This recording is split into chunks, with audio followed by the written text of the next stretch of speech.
Oi, rapaziada. Sejam bem-vindos a mais um Podpah. Hoje é um papo cabeça. E a última da semana, hein?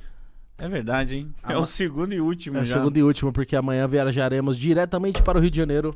Para gravar um programa lá, né? Não podemos falar? Pode falar? Não sei. Começa com Lu e termina com Hulk. Tá bom. Acho que entendeu, né? Acho que deu pra entender. Quero uma salva de palmas pra ele, que é professor neurocientista Álvaro Machado, o nosso monstro, rapaziada. Bate palma aí, caramba. Como é que você tá, professor? E aí, beleza pura. Beleza pura, na paz de Deus? Sim, total. Eu amei seu cabelo, mano. É, né? Tipo um chapéu. Cara, é muito da hora poder trocar ideia com você. A gente tem várias dúvidas, mas eu queria saber também, a galera que vai te conhecer através desse podcast, o que você faz e o porquê você faz e por que você escolheu fazer o que você faz. Isso Legal. é ótimo. Eu sou neurocientista, estudo cérebro, gosto do cérebro, gosto de inteligência artificial também, gosto de tecnologia, gosto de futurismo, tentar entender o que vai acontecer daqui a pouco. Para mim é o grande lance. Eu acho que a gente está num momento especial para isso, porque a gente está no meio de uma transformação das mais aceleradas que eu tenho registro, talvez a mais acelerada da história. A gente está num momento de transição, coisa rara. Eu achei até que a gente não quer viver isso, mas a gente está vivendo. E eu gosto de pensar essas coisas, o que vai acontecer. Na minha vida prática, eu sou professor da Unifesp, da Federal de São Paulo. Também umas outras coisas. Eu sou colunista da Folha de São Paulo, jornal do domingo, na Ilustríssima, que é o caderno meio de cultura, assim. E também da Rádio CBN, lá do... que é, enfim, a rádio que fala de notícias e conhecimento.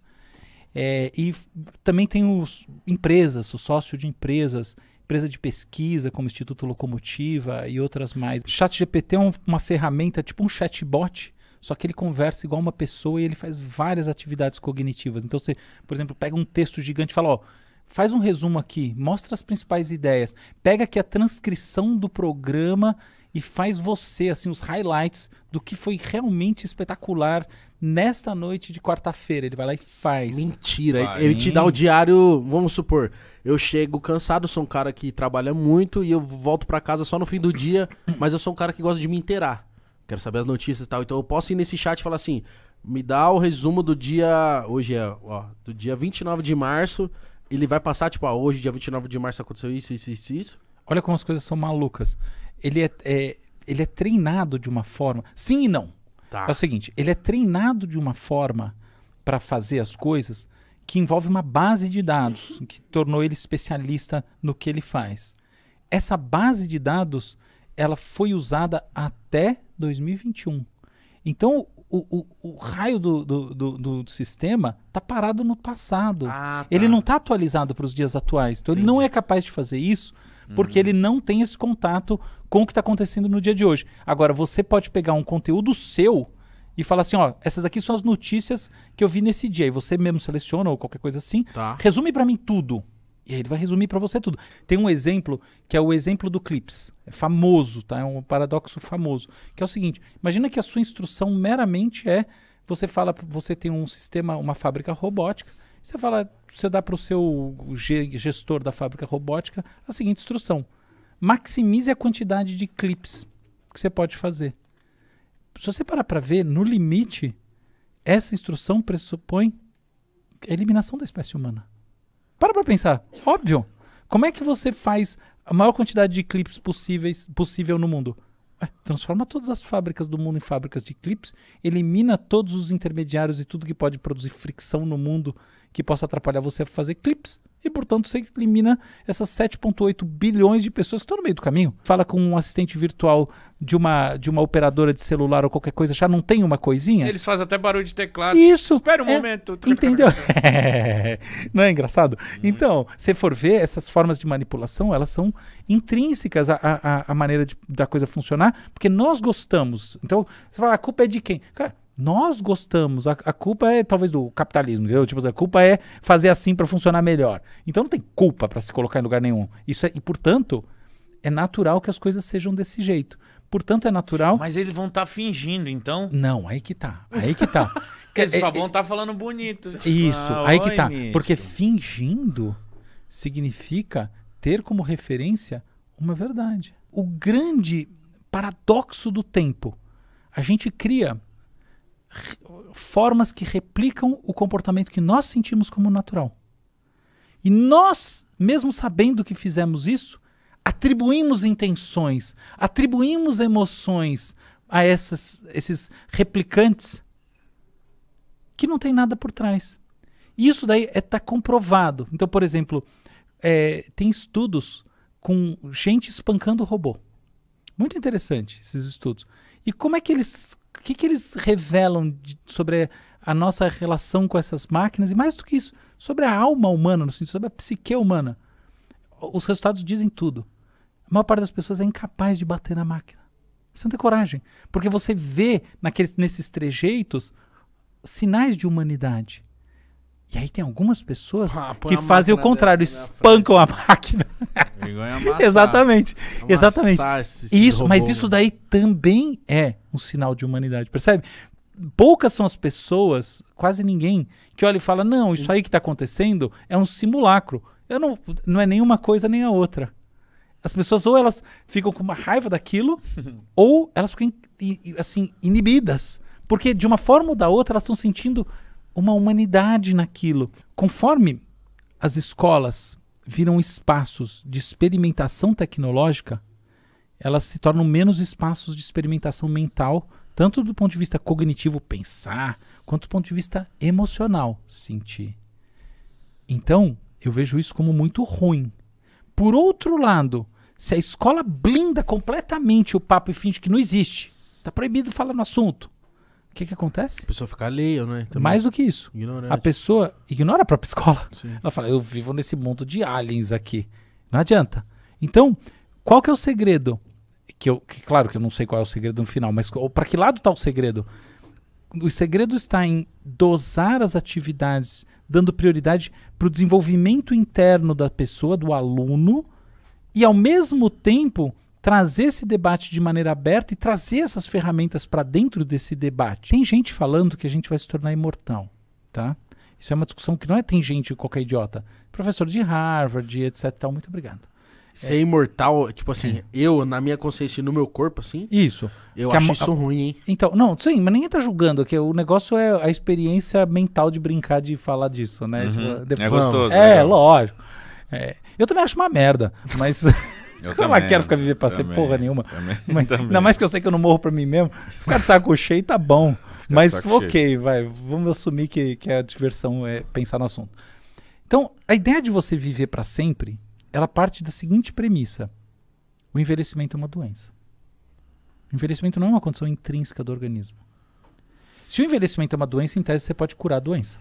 E aí você pode viver pra sempre.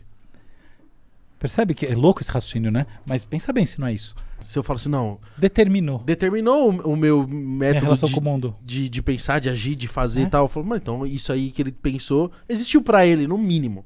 Isso. É isso, né? Isso, totalmente isso. Olha só, eu falo um negócio que pode parecer uma blasfêmia, mas não é de maneira nenhuma, é super legal e respeitoso. Existem rituais filmados. Tem uma grande primatóloga, é uma especialista em primatas. Meu hobby por muitos anos foi macaco, primatas, assim. Sempre achei o comportamento de primata uma das coisas mais maravilhosas do mundo. Eu acho muito louco. É animal. Porque são parecidos com a gente. Parece alienígena. Exatamente. A primeira vez que eu vi um macaco, eu falei, mano, é um alienígena. Já viu ele fazendo graça pra câmera? Na minha casa tem muito macaco.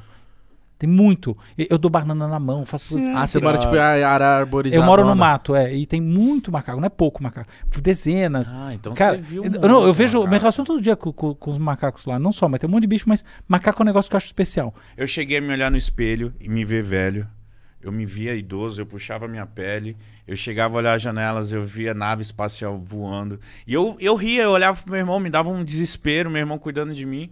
E eu via o meu irmão tomando outras formas. Eu falei, que porra é essa? Meus cachorros eu não via como meus cachorros. E eu tava na minha casa, e eu tava mais velho, e eu tava vivendo um loop infinito. E eu pedi pro meu irmão me gravar, me filmar, pra eu ver o que era aquilo. Ele já me contou isso. Você falou que viu uma pelúcia respirando. O meu amigo levou uma boia de jacaré, eu vi o jacaré respirando, eu saí correndo do jacaré. Eu meio que tava com medo, mas tava afim de viver, teve essa experiência. Foi uma loucura, e essa loucura demorou... Pra você durou quanto tempo? Mano, demorou anos, porque eu me vi velho. Sério, eu me vi velho. Eu falava pro meu irmão, quanto tempo passou? O Igão sabe que eu tô loucão, que merda. Não pode pá, tava crescendo assim. Eu falei, que merda que eu fui usar isso. Aí meu irmão falou assim, sim, mano, pra que tu foi mexer nessas paradas? Tu sabe que a gente nunca usou isso, tu vai pra essa. Eu falei, eu queria fugir da minha realidade. É o surgimento do adiamento das recompensas, porque o adiamento das recompensas é o que permite você estar alinhado com uma recompensa maior lá na frente, que é o que uma outra espécie não faz, ela vai ser imediata na coisa, enquanto nós não, a gente sabe passar por um mico aqui para ali chegar num negócio muito melhor. E que no final das contas a fórmula do sucesso é a fórmula do alinhamento com as recompensas que são maximizadoras dentro daquilo que você acha que é importante para você. Não precisa filosofar muito sobre o que é sucesso, é simples assim. O difícil é você encontrar isso. Então é muito mais um processo de autoconhecimento e também de alinhamento inteligente com as coisas, como o mundo funciona, porque se você bate contra uma porta, você não vai chegar em lugar nenhum e você se deu mal. Mas são essas duas coisas, e quanto mais se inventa blá em cima disso para vender qualquer coisa, pior é para as pessoas. Mas fecha parênteses, segue a vida. Por que nós alucinamos? Porque o nosso pensamento, pensa assim, pensa um sangue, pensa que você fez um corte aqui nesse braço, assim, com uma faca. O que vai acontecer? Vai cair aqui igual se fosse de um zumbi ou vai ficar jorrando sangue? Jorrando. Isso. Pensa que é o seguinte, o nosso pensamento, a produção de imagens mentais, ela tem uma tendência intrínseca a jorrar. E a nossa inibição pré-frontal, a nossa inibição através de ideias que são mais importantes, de propósitos, de passo a passo e de planos, que faz com que elas não jorrem. Esse tipo de droga assim, que traz alucinações, ela traz ela traz as alucinações porque ela destrava um negócio que jorra. A grande questão é por que ela joga as alucinações para um lado ou para o outro, para um terceiro lado e assim por diante. Porque as alucinações, em última análise, elas vão resgatar memórias. Por isso que é importante viver as coisas. Porque dali, esse é o nosso manancial de construções de novidades. Então, só que as memórias não são quaisquer memórias. As memórias mais antigas, ou eventualmente as memórias mais recentes, ou uma memória do meio do caminho que esteja mais imbuída, injetada de emoção, de afetos, elas vão ser mais... elas vão funcionar melhor como motores da construção dessas metáforas que são as suas alucinações. É o mesmo processo que acontece nos sonhos. Igualzinho. Então, ao mesmo tempo que a gente fala que tabu, que não sei o quê, mas sonho não, tabu. É a mesma coisa. Por que existe interpretação dos sonhos? Às vezes é pura groselha, às vezes é muito relevante. Tem interpretação do sonho que é relevante, que é batata? Claro que tem. Tipo o quê? Sonhar o que significa o quê? Não, não é assim. Isso tá. aí, nada. Eu, na minha visão, nada. Não tem glossário do cérebro. Vai jogar o jogo do bicho. Não.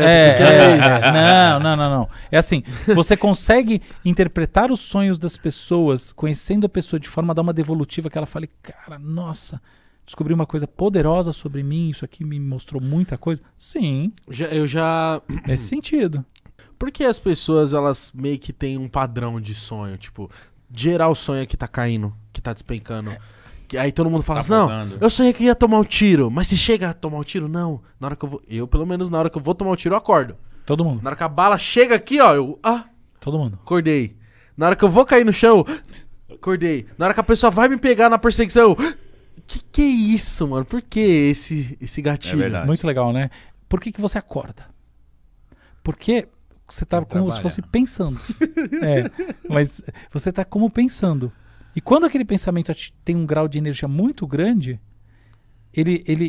o sono envolve uma inibição do corpo.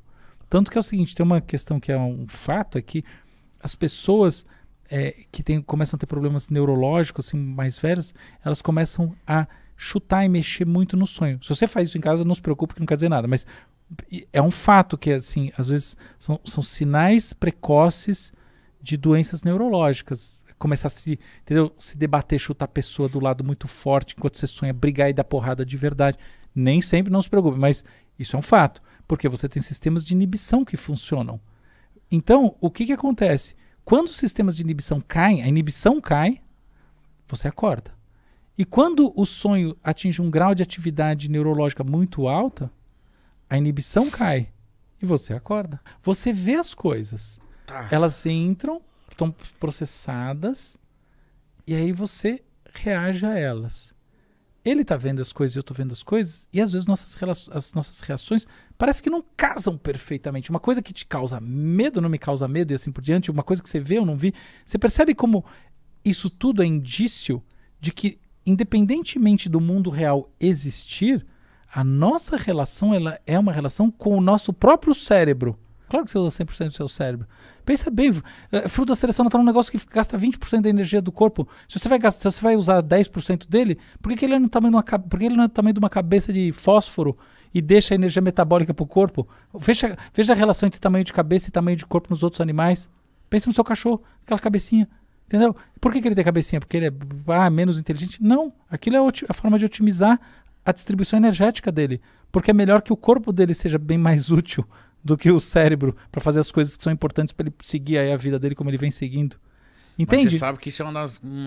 todo mundo fala isso aí. Demais, 100% dos pseudocientistas, fala mais uma garotada, mas não, claro que é besteira. A gente, às vezes, pensa, o Einstein falava que ele pensava em saltos. O que quer dizer? Ele pensava muito mais de maneira intuitiva, sem injetar o pensamento dele em palavras que tem uma estrutura verbal que é linear. Por quê? Olha só o pulo do gato nessa história toda. Quando eu penso em palavras, eu estou pensando extensivamente. Tem um tempinho de pensar. Eu falo a frase, eu falo assim, poxa, você é mítico, você é mítico, caralho, caralho. Você tá... Há uma decorrência temporal. Você poderia medir no seu relógio. Enquanto tem outra forma de pensar que não tem decorrência. Ela é saltatória. Você tem um... É uma outra forma. As duas são importantes. Quando a gente fala, eu tive uma intuição. Cara, você pode falar misticamente uma intuição. Tá bom, pra mim não quer dizer nada. Pra mim, na prática, eu tive um pensamento. Só que eu não tô injetando ele em palavras, uma atrás da outra, numa sequência. Então, mas é um pensar. São formas de pensar que se complementam. Se eu tenho uma droga, ela afeta de uma forma. Eu enfio uma outra droga, ela afeta de outra forma. É natural que o efeito da primeira forma seja depreciado. E, eventualmente, eu posso ter uma resultante que no organismo como um todo é muito mais poderosa. A pessoa vomita. Mas não quer dizer que o efeito da primeira se tornou maior. Em geral, ele se torna menor. Cara, um monte de coisa que estão chamando aí de déficit de atenção é reflexo de um sistema de recompensa. Se eu pego uma criança e dou um negócio pra ela que é tipo o videozinho no celular, ela pode ficar clicando no outro, ela vai ficar enlouquecidamente fazendo isso e ela vai ter esse condicionamento porque ela vai ter uma experiência de prazer ver mais variações de filmes e quando você botar ela em outro universo, ela vai fazer parecido e vai parecer que ela tem um déficit de atenção, no sentido neurológico. Não tem nada, ela simplesmente ela aprendeu, está condicionada a ter prazer dessa maneira, se ensina outra forma ela vai embora. Mas existem condições que vêm de dentro. A pessoa tenta, e não rola. Nesses casos, em geral, existe uma certa inibição da atividade pré-frontal. E não quer dizer burrice, nem quer dizer menos capacidade cognitiva. Em geral, muitas pessoas que têm déficit de atenção são gênios. Não é isso. É simplesmente uma maneira de funcionar. O paralelismo é esquecido e a gente simplesmente sente que é aquela experiência em si que foi vivida, mas não foi. Foi uma outra que tem algumas semelhanças e essas semelhanças foram suficientes para a gente atropelar a diferença. Não, tem pessoas que já viraram pra mim e disseram com certeza absoluta, eu já vivi esse momento. Eu fico, mano. Sim, muita gente. Mas todo mundo sente isso em algum momento. Eu sinto isso, mas eu falo, não, apesar de eu sentir isso, eu acredito que eu vivi um momento que estruturalmente tem coisas parecidas. Bem parecido, né? Em algum nível. Sobretudo o nível da semântica, não necessariamente da prática. Certamente as sociedades organizadas dessa maneira, em algum momento, mostraram alguma superioridade sobre as outras que não estavam organizadas e assim elas conseguiram se disseminar mais. Tem gente até que diz que essa vantagem é justamente uma vantagem da guerra, tá? Porque se a gente for ver historicamente, uma das grandes funções... O que faziam as religiões uma com a outra? Brigavam o tempo todo, tá? O que foi a Idade Média inteira? Os caras se matando, tá? Cristãos e muçulmanos, etc e tal. Então, tem gente que fala, tem mesmo uma vantagem. A vantagem é matar os outros. Eu acho essa uma visão um pouco perversa. Não acho... Quando eu conheço esses papers, li tudo não. Li uma boa parte. E eu não acho que é um argumento muito forte. Eu acho que tem um fundo de verdade, sim. Uma das dimensões que tornou as religiões dos grandes deuses fortes é essa organização bélica, mas não é a única. A organização interna, através de princípios que geram a estabilidade na transmissão de recursos e na organização hierárquica da sociedade é outra, por exemplo. E assim vai. o projeto Pumas está disponibilizando mapeamento do genoma inteiro de graça para essas pessoas. Caramba, que foda. que legal. E tem Obrigado apoio por falar isso. do NIH, do Instituto de Ciência de Saúde dos Estados Unidos, do governo americano, e nosso aqui, em várias grandes instituições, as maiores do mundo, conectadas num grande ecossistema para tentar ajudar as pessoas que sofrem com isso, que não é uma vida fácil. Gente. Adorei, espero voltar aqui para bater Por outros. favor, Vamos. e voltar Sim. acompanhado aqui pra gente Sim, brisar e falar de um monte de coisa que a gente tem Sim. curiosidade. Muita informação. Que eu tenho um monte de curiosidade ainda que ainda não sanei, mas deixa pra uma próxima. Rapaziada, curtiu esses melhores momentos? Então vem aqui embaixo, se inscreve aqui nesse canal. Esse canal é oficial nosso do Podpah, certo? Dá o like, se inscreve e aguarde os próximos. Dignidade sempre!